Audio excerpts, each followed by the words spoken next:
ঝুলন্ত ব্রিজ, হ্যাঁ, কেবল ব্রিজ বলা চলে এটাকে। This is cable bridge.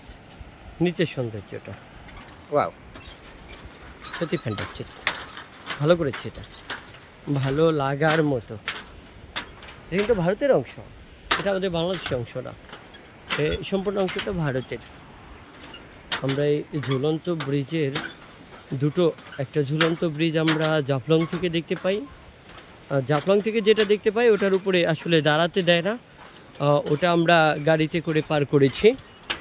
সত্যি আমাদের বিছানাকান্দির যে সৌন্দর্যটা, আসলে সিলেট আর বিছানাকান্দি আর ডাউকি এ যেন এক সুতায় বাঁধা। জায়গাটা একটু আমার কাছে দুর্গম মনে হয়নি, আমার কাছে অ্যাজ ইউজুয়াল মনে হয়েছে, খারাপ না। এটা আসলে ভালো লাগার মতো একটা জায়গা। নদী পার হলাম হেঁটে হেঁটে, নিচে অনেক বোট রয়েছে, চাইলে বোট রেসিং করা যায় এখানে, বোট হাইকিং করা যায়। সেটা যে যেমন এনজয় করতে পারে সে ঠিক তেমন এনজয় করে, এটাকে চাইলে বোট হাইকিং করা যেতে পারে।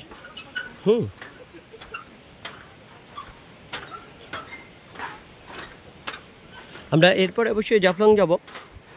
জাফলং যে ওইখানে একটু ঘোরাফেরা করব, একটা হোটেল নিয়ে একটু রিজার্ভেশন দিয়ে, তারপরে যে ঠিক আছে আমাদের ব্যাপারটা হচ্ছে এমন। এই তো সত্যি জায়গাটা ভীষণ সুন্দর।